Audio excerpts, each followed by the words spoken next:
Day, good people. Welcome to this episode of MCM-TV. I'm your host, Leon Carpenter, and today we're here on stage at the Token Lounge in Westland, Michigan with Hugo and the rest of the boys from Tantric. Guys, thanks for coming. Thank you for having us. Good. All right, I like to always start with introductions, so why don't we start there? Name and what you do. My name is Hugo. I am the lead singer. I'm Derek, play guitar. TJ, I'm the drummer. I'm Scott, and that leaves me playing bass. Right on, very good. All right, so let's kind of try and take this in chronological order a little bit. So I want to rewind a little bit. Our website is all about promoting the talent we have here in the D, and it's all about the Motor City Musicians. Hugo, you weren't born in Detroit, but you spent 7 years here. You want to tell us where you were born? I spent longer than 7 years, but was it? Yeah, more like 11 or 12. 11 or 12? Well, you were in a band called Merge back then, right? I was in several projects. Merge was the last one I was in before I started Tantric. Right on. So where were you born? I was born in Africa, believe it or not. But so I'm an African American Portuguese guy.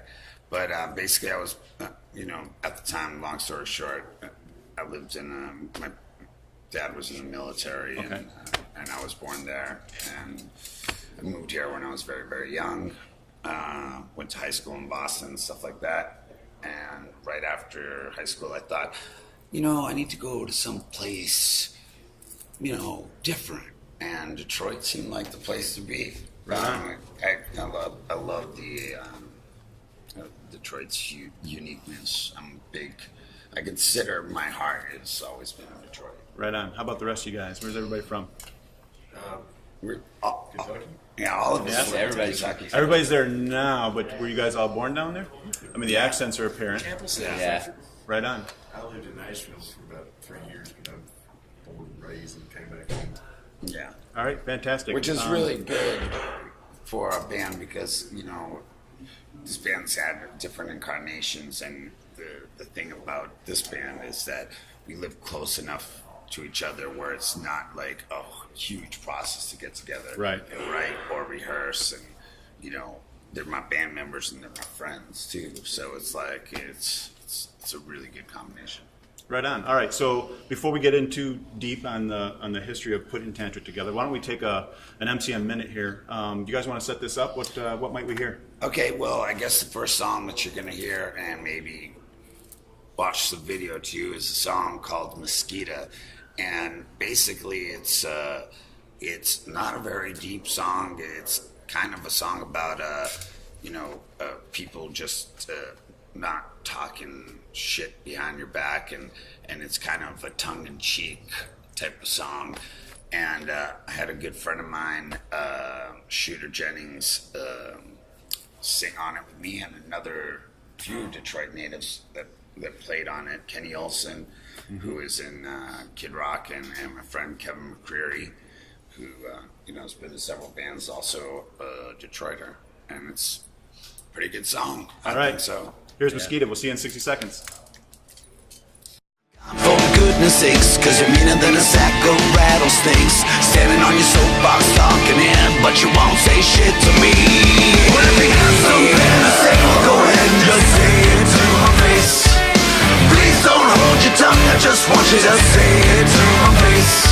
Well, I'm standing right here in front of you, if you knew I had something to say. I didn't think you did, but I bet you will. When I turn around, well, if you got something to say, well, go ahead and just say it to my face. Please don't hold your tongue, I just want you to say it to my face. Well, I'm standing right here in front of you, if you knew I had something to say. I didn't think you did, but I bet you will. When I turn around, walk away.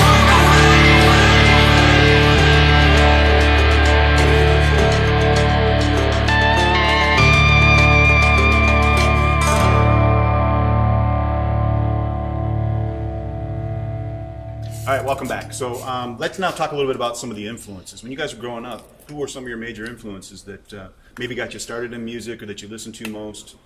Who had the most impact? Me personally, being that my parents, are Portuguese, I grew up with like so much different types of music, classical and like flamenco and Latin music. And then I love pop, I love hip hop, and then it kind of just all evolved into rock. But, you know, I always say this, and I truly mean it. I don't really have a favorite band. I'm a fan of songs, you know, and it doesn't matter which band it is, but, you know, I'm a fan of good songwriting more than I am a fan of just one particular band, you know, that I love everything from. Right on. Now, would it be cliche to assume that since you guys are all from the South, you're big country fans growing up? That would be incorrect. That was Beautiful. Thank you. All right, so Especially with that. yeah. So, See that? right. So, what were your influences then? Go ahead, TJ. You know, John Bonham, you know, Led Zeppelin. Listened to a lot of the stuff my dad was into. Foreigner, Bad Okay. Company, Van Halen. So, a classic rock kind of a guy. Yeah, Man classic after my Van own heart. Halen, Right not on. Van Hagar. No, Van Halen. Nah, the real thing. Oh yeah, you were a Van Hagar guy? Yeah, not a big David Lee Roth fan. Anybody else want to share some admirations or some I know that inspirations? I was a big 80s rock guy. Of course, that was my era where I was a teenager and the cool music was hair metal. Right so, on. you know, I was Big huge. on the LA scene. Yeah, I was huge on Cinderella. Nice. Used to that wear was- purple capes. You just can't tell everybody that, though. Yeah. You can't just bring that out. But, you know, Cinderella, Dawkins, you know, those guys. Beast from the East. There we go. Yeah, huge George Lynch fan. So Nice. Right on. Cool. Do you guys have any current influences? Like, you guys got a disc that you listen to all the time, or a playlist that? Vodkas, man. Vodka. Oh, you mean a little different. different kind of influence, man. All right. See, what I had thought was correct. Yeah. Is anybody that's? I personally, I'm always a big fan of, you know, everything that Deftones puts out. I think it's really unique. I like a band I feel that's really underrated, Taproot from here. Nice. Good band. You know, like Tool. I like Metallica, older Metallica stuff. Everything but St. Anger Street. Swing and a miss. All right. So that kind of gives us a little bit of the history and some of the background there. So now let's kind of get into how we got here today. So I want to talk a little bit about the history of getting how we got to this point. So you were here in Detroit. Yeah. One of the last projects that you were involved with was Merge. Yeah. I think it was in '98 when Travis decided it was time for a new lineup. The boys came and found you. They came to the D to look for the talent, right? That's actually not really what happened. No, how did it go Basically, down? Merge. Everybody associates this band with Days of the New, but it really has nothing to do with Days of the New. And it's a common misconception because a lot of people come up to me, and it's to the point where everybody in my band, we all laugh, and they're like, I really loved all the stuff you did in Days of the New. And I'm like, I was never in Days of Right. the New. Yeah, well, I think Nobody we know that here. was ever in We know that here. Right. Basically, like, I had Merge and there was Days of the New. They were a separate entity. We were both managed by a company, the same company that was in Southfield, Michigan. And I had a manager named Dan Colucci, and he worked for this guy named Rick Schmidt, and they basically managed both bands. So what had happened is Days of New was already out. I had players here that were jamming with me in Merge, and Travis at that point fired his whole band. You know, I don't know why. For whatever nor do I reasons. care. And my band, the players that were in my band were kind of, you know, they had other things going on, and it was kind of unraveling. So Merge had played with Days a few times, so I had already met him. And basically, when that happened, I kind of took some of the Merge material and went down to Kentucky, and they kind of already had. So I basically took Travis's lineup, you know. But basically, what we did is we amalgamated both, like Merge and stuff that Todd had written a lot. He was the other I guess, a writer along with me that wrote. And, a lot of the stuff that was on the first record were songs that were merge songs, But then we went down there and just kind of on a whim put it together, and we literally went into a studio and we didn't even record it like track by track. We rehearsed for like a month straight and then just went in there and recorded 14 songs like live. And at that point, the management team they hated it. Really? They didn't like any of it. And that management team dropped us. So it was weird. And then we, continued on. At that point, I had packed everything that I owned. I lived in Detroit at that time. And I moved down to Kentucky, just on a whim. And we ended up getting like the third biggest new artist deal in rock and roll history at the time, which kind of is like, was pretty satisfying. But basically, it wasn't. It was something that was created from scratch. I mean, sure. Initially, it wasn't even, the band name wasn't even Tantric. It was called C14. Right. Yeah. And we almost called it Flux Capacitor. It was like, we had horrible names. It was only until like the record was done and we were literally mixing at the record plant and like had the alphabet written. We were just all trying to think of a better name than C14. The label hated it. I hated it. And this chick that worked at the studio that I got to know pretty well was all into tantric meditation and energy, and then we got a bunch of omens, and it just stuck, But I've always felt like the name doesn't make the band makes the name, because all band names are weird until Stone Temple Pilots like 3 different. Well, they've got these but band name generators online now. Yeah, You can come up with just about anything. It doesn't matter what a band name is, but I do like the part of it that is about positive energy, and I think we're a band that tries to like put that out there. We don't take ourselves that seriously. We're not big rock stars. We're people who like to play music. We love what we do, and we're very blessed to be able to make a living at it. That's fantastic. So how did this lineup meet them? God's will. Beautiful. Well, I mean, I did this record a little differently, and not necessarily on purpose, because I actually wrote the record and recorded it before I found this incredible lineup that I had. And basically, I'd known TJ, and I had a friend of mine, Sean, who was playing, I was doing acoustic stuff with, and he would come out and play. And then TJ, did Sean introduce me to you, or was it you introduced me? Yeah. It was kind of all weird, because like... So you guys were already all kind of friends down there and knew each other? All of these guys have known each other. Right. I only knew one other guy, and I knew TJ, and we had jammed a few times, and we actually did it like kind of a impromptu thing. And really, I really have nothing to do with these guys put themselves together. Mm-hmm. And it was really serendipitous and awesome how everything worked. But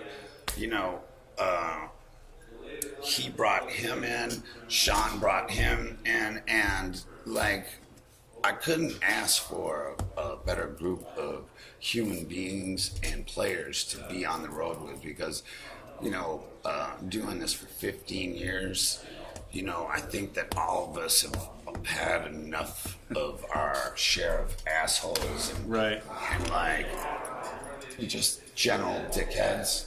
And I think we're just at a point in our lives where we just want to be the best that we can be and play. And I really feel like we haven't even scratched the surface of what this is going to do. But it's definitely the energy of our friendship, which is the most important thing, is the best one that I've ever encountered in any band that I've had. And I truly love and care about all my fellow band members. And, they're incredible players, each and every one. Awesome. Were you guys ever in projects with each other before this? Scott played in a couple, just like cover bands. We did he did the Nashville Strip quite a bit, and then when he was living down there, You were a stripper in he Nashville? was a stripper, and there's another strip. Never mind. Was he your bartender? But yeah, he did that deal. I did some strip stuff too, and then we live near the same town, the metropolis of Lexington, Kentucky, and wound up filling in for people or just moshed together bands for cover bands, and when it came time to find a player to put in here, I was like, yeah, Derek's the guy. Yeah, right. Actually, his mom and dad had a grocery store. When I was 14, I worked there. I didn't know Scott at the time, but I worked for him. Really? He tells me that we get on the bus the first time we're going out on the first run. He goes, Like, I worked at your mama's grocery store. I work for your mom. And I'll tell you one thing. Like, So that's a good story. Yeah. That is. being someone that lives in Kentucky right now and someone who used to live in Detroit, like, I know what people's perception of Kentucky is, but it's completely From the outside, it's right. wrong, isn't You it? know, I just went. Well, there's. Trying to give you the benefit of the doubt here. I don't know where he's going with this one. No, what I'm saying is I'm waiting. like, the southern accents were always so awkward to me at first. Right. And Right. I just thought that it was just going to be like Dukes of Hazzard down there 24 hours a day. And I did There's nothing wrong with that. I did go to Hazard County There you one go. time just to see. And it was like way worse than Dukes of Hazzard. but it's, it's Louisville. I love that city because it's just big enough to be a city and small enough to still have like a town feel, where Right. everybody knows each other. That's why these guys all know each other, and it was great because they were already played with each other, and it was this band gelled almost like in a month. That's fantastic. I think we had 2 weeks to get it together. I think we rehearsed three times. Is that about really? before Good we for you. actually started going on the tour. The record was already done and released. Yeah, we rehearsed 3 times in at Hugo's house, and In the we were basement. like, "Oh my God, here we go!" So we took. We were Awesome. shitting bricks. Yeah, we were pretty It's freaking like out. we felt like we were completely unprepared, and we ended up killing it. And then by the third, show that we played, this band just like got so tight, and we're just at the point where it's like symbiotic, like Beautiful. we read everybody. I remember the That's first important. show. At the very end of the show, I look over at Hugo, and he's kind of finishing a song, and he just kind of looks over at me like, "We just got through this. How did we?" There was, I mean, it was amazement, and and that's where my faith in God increased. Even Trial by fire sometimes. yeah. All right, what do you say we take another break here? We're going to take another MCM minute. Do you want to set this one up at all? What are we going to hear this time? This is the second single from Tantric's new record, 37 Channels, and it's called You Got What You Wanted. And I'm not going to sugarcoat it. It was just about an ex who was, not a very nice person. All right. Good enough. We'll see you back.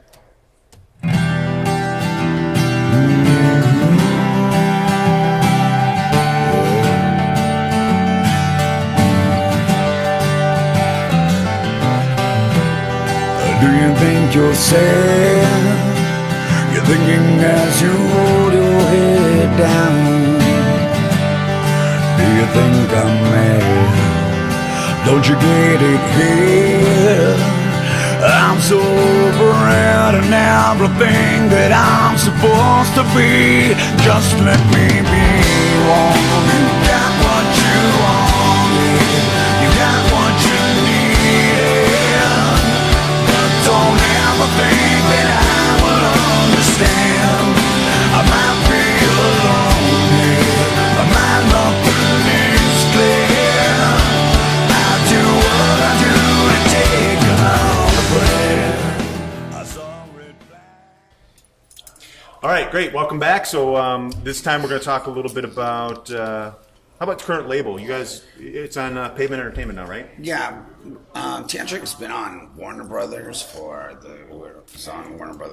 since 1999, and now that contract was over, and we were looking for a new label, and Pavement approached us, and Pavement is basically Sony Records. It's a satellite of Sony, and we really, the great thing about that label is it's the CEO is a music lover. He's not just a guy who's in there to just cash in, and he was a musician himself, and it's a really tight knit family, and they've been doing a good job. Right on. How about endorsements or brand loyalties or anything like that? Well, our good friends from Mahalo and Fuchs Amps give us guitars. All of the acoustics that I play are Seagulls or Godins, and I also am endorsed by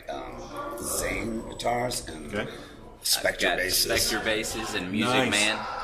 Both those guys give us a lot of good support and killer instruments. And TJ, I'm coming from Nikita guitars. Okay. yeah.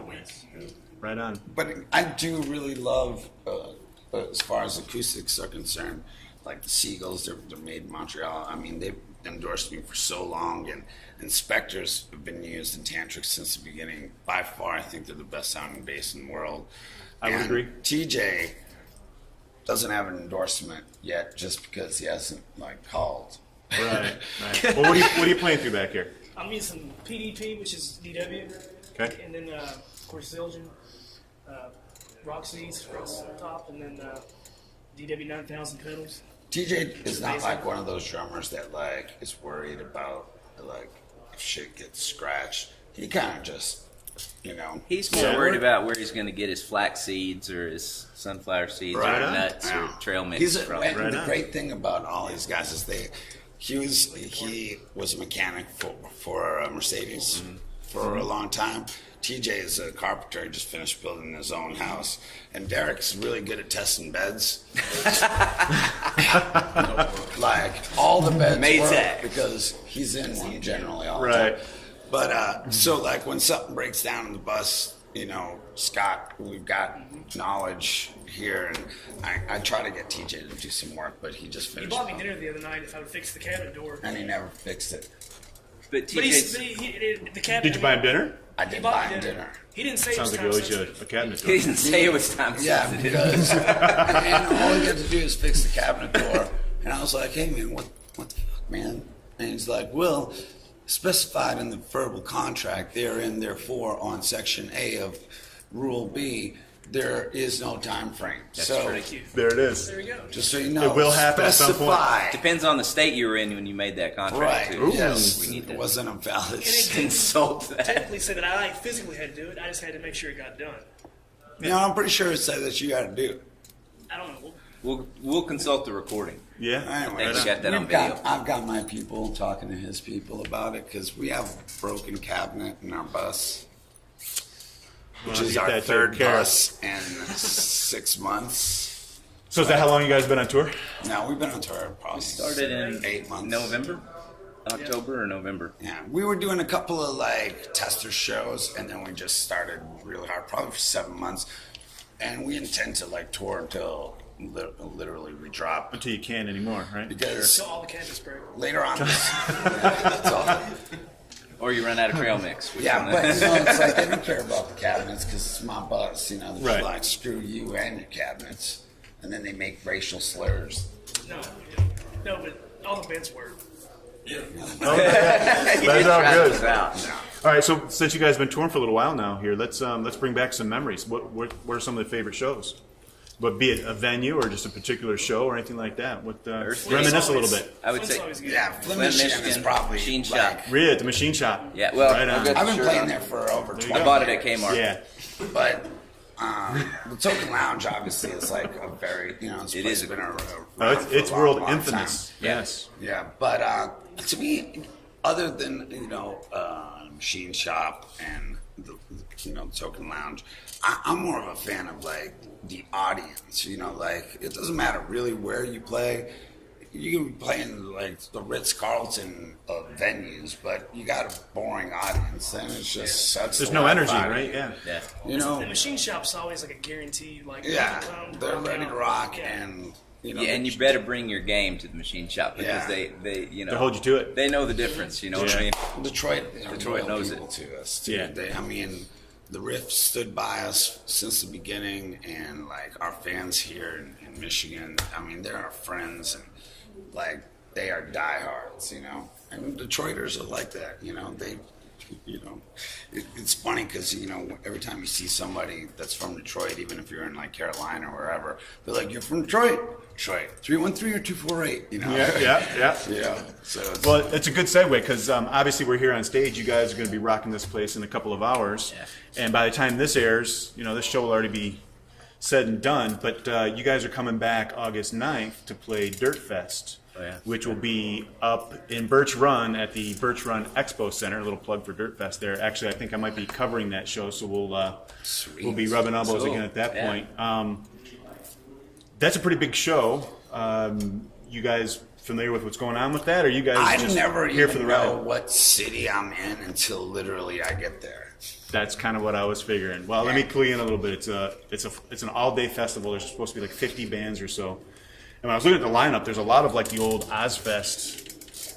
I love playing bands. festivals though because you get to play them and you get to see bands that you want to see. Yeah, right on. And a lot of those bands have been friends of mine. Like the Fuels and Non-Points, and those guys all started when I did. So it's like kind of like, hey man, good to see you. How you Right been? on, You know? And then you don't see them for years, and like you see them, and they're married and they have their kids, and it's cool to see. Like Everybody we saw grows. Tremonti the other day. I hadn't seen Mark in a minute, and so it's always good to see. When I saw my friend Brett Scallions from Fuel, they're back on tour too. And All right, so let's take another break here. We'll take another MCM minute. What track are we going to hear this time? this is an old song that I wrote a long time ago. They found one of my hard drives and decided to bring back to life, and it's called "Where We Go From Here," which is, I think, to the bar directly behind that camera. Camera there, to the camera too. All right, we're going to go grab a beer. We'll see you back in 60 seconds.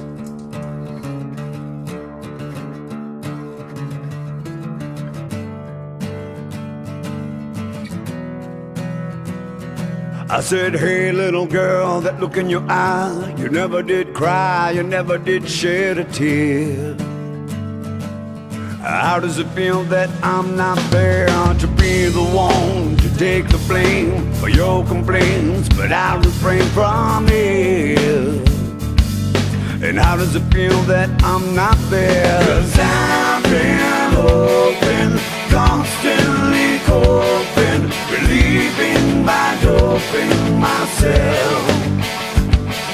And we've been trying, we are denying. Let's just stop lying to ourselves. So where do we go from here? The future isn't clear. I keep on looking up, just open. All right, welcome back. You just heard the third example off of the album 37 Channels. So let's talk about that a little bit now. My understanding is it was practically a solo project, as you had mentioned earlier, right? It was pretty much done before these guys kind of got involved? Well, I mean, I've always written a lot of the material, and this one I didn't really have an intention where it was going, but I just was in my basement studio for like a year and a half, and was just in a writing mode, and out of that evolved the record, which I had several different people playing on. Well, I was going to talk about that next, the collaboration. You had some names on there. We got Austin Winkler, Leif Garrett was on there, and of course, our hometown hero, Kenny Olson. Kenny Olson. Kenny, hit me up. My I want to have a boy. sit down with you sometime. My boy Kenny, and I had a lot of really awesome guest players. I mean, while we were down I recorded half of the record in my studio, Breakdown Studios, and then the latter part of the record we recorded in Nashville, and it just so worked out that musicians that I wanted to play on it happened to be there in town. They made an incredible effort. It was cool because this record was really, it was completely selfish in the fact that I didn't really give a shit what the label or anybody else expected from it. I just had a really great time recording it, but it's definitely going to be a lot more fun to do our next record, knowing that we already have this, you know. Right. Because, you know, it was kind of very, you know, I was in my little palace of solitude for a long time. Right on. So the writing process, I mean, you mentioned earlier, you know, 125 songs or so that you whittled down to make this album. Do you have a particular process, or you just sit down and things just start flowing? What is the writing process? 37 channels is referring to like my brain and how it works, and there's a lot going on there. But yeah, I just sit down and normally just pick up a guitar, and it'll just, you know, I'll start off with a riff, and you know, I'll have my Pro Tools rig, and you know, I really don't know exactly how I do it. It just kind of happens. Yeah, I've been doing it for so long that it's very, like, you know, autonomous, you know. Right. Whether they're great songs or not, that's, you know, kind of like, you know. So, but you guys weren't in the picture yet when this kind of was put together. You guys didn't really have anything to do with that I past didn't album? know anybody except for him. Okay. Are you guys already starting to work on new material for the next project, or is it just We all are. about touring Yeah, right now? we were in the studio last week actually doing some stuff. Yeah. Right on. Are we going to hear any of that tonight? Maybe. No, it's still a little too early, I guess. But the thing is, we are making like a deluxe version of this record that's going to come out later on this year. That's going to have some new stuff, and maybe a few of those new songs are going to be songs that we're all definitely playing on it, but that we collaborated in writing. Then for Christmas time, we're releasing like a greatest hits record, and then the beginning of next year we'll hopefully have our new record, which is 73 channels. Right on. That would be crazy. What? All right, so then let's talk a little bit about the evolution of the music. Obviously, when you're putting different albums together, I know you do the majority of the writing that's on there because of your 37 channels happening up there, but when you bring other guys into the lineup, it has to have a bit of an influence, right? So are these guys kind of changing the way this next project's flowing? I think that they're making it better. I mean, everybody plays, you know, with their own feel. I think that if I don't really tell them to do anything, I think they just do their thing, they do it well, and it kind of develops its own little vibe by itself. I'm more used to hearing it like us than hearing a record version of it. But our live performance has always been quite different than our recordings as far as energy and tempos and stuff. Mm-hmm. And, you know, I guess you'll just have to see tonight, won't you? I'm looking forward to it. Did we grab one of the discs? I gave you one. Yeah, I can get one. Yeah, we're gonna show what that's all Throw about. it in the case. I did throw it. That's why I said grab two of them. Is that how you know, give it? He grabbed one. He grabbed one of his own as well. That's $12 so far. There you go. You get the cash. You can hit me up after. Yeah, right on. All right, cool. Well, my wife will definitely shoot and bust your ass. So here it is, 37 channels. Obviously, there's physical discs. I'm sure it's on iTunes and all the rest of that, right? Yeah, I mean, I'm still a believer in physical copies. If you want to make me happy, get a physical copy. Don't go on iTunes because there's so much cool artwork, and there's pictures of Kenny and Shooter, and right on. You know, it's a real good record. The artwork and On stuff. the inside. I mean, iTunes is just like remember when we used to go buy albums? Oh yeah. You damn kids slay. Whippersnappers. Damn Example iPods. of the labels is that it's ripping Yeah. apart the label. Yeah. They could break a nail. It's too much Anything trouble. could happen. Yeah. But I love the smell of a fresh open CD. Yeah, I mean, I remember my first album was Iron Maiden's Live After Death, and it had a double. Oh yeah, that was huge. Freaking awesome. God, I'm not even Yours was like the Allman Brothers. No, my first album, the CD I ever got was Fresh Prince and DJ Jazzy Jeff. There's nothing wrong with that. All right, since we're all going through it, what do you guys remember? First CD. First, yeah. Actually, my first CD was The Boss, Bruce Springsteen. Really? I My love grandmother that CD. bought me that his first widely released CD. Yeah. And that was my Christmas present. She got me the Boss's CD, and I was like, yeah, born in the USA, man. That's cool. How about you, TJ? Mine's, I don't know, like the first Celine album I Dion. bought was Metallica, Black Record. Right. But the first CD that I bought was actually the first Days of the New Record. Oh, wow. Right on. Yeah. Yeah. My first. You did a good job on that CD, though. Thanks. I was singing. It's great. It's crazy. Just for the record, my first was Zeppelin's Physical Graffiti. Oh, good one. I was Yeah. 9 years old, had my little one-speaker boombox, had a little cassette tape. Yeah, it was good times. But speaking of records, the important one that we need to stay focused on is this one, right? 37 channels. 37 channels. Please plug RI.me. You can go buy it. 37 channels. They It's stores available at have Target, right? No, Target, at Walmart? Best Buy. Best Buy. Best Buy. Best Buy. Oh, Best Buy. Or you can just come to the show, and not only you get the CD, you get to meet all these handsome fellas. Right on. We'll sign it for you. Right on. All right, well, we're just about ready to wrap it up. Do you guys have any maybe acknowledgments or thank yous you want to share with anybody, or anything we didn't I'd cover like you to want to thank cover? you. Well, thank you. And thanks you, Detroit. Yeah, thanks, For Detroit, 20 for having some us here. years. Seriously, buy a record, man. Yeah, it's pretty please, rocking. man. All right. Awesome. Well, that's going to do it for this episode of MCM-TV. I'd like to thank these guys once again for sitting down and spending a little bit of time. Yes. If you guys can, get out there to Dirt Fest and come see them next time they're in town. If you'd like to learn a little bit more about them, just check out their Facebook page. Just go to facebook.com/Tantric. If you'd like to learn a little bit about myself, you can go to facebook.com/Leon Carpenter Fans. And as always, please visit MotorCityMusicians.com. You'll see other interviews such as this one here. There's a forum on there. There's a calendar of events. And there's even a YouTube button that'll take you to the YouTube channel where you can see extended versions of these videos. So for MCM-TV, till next time, I'm Leon Carpenter. Keep the music alive. See you.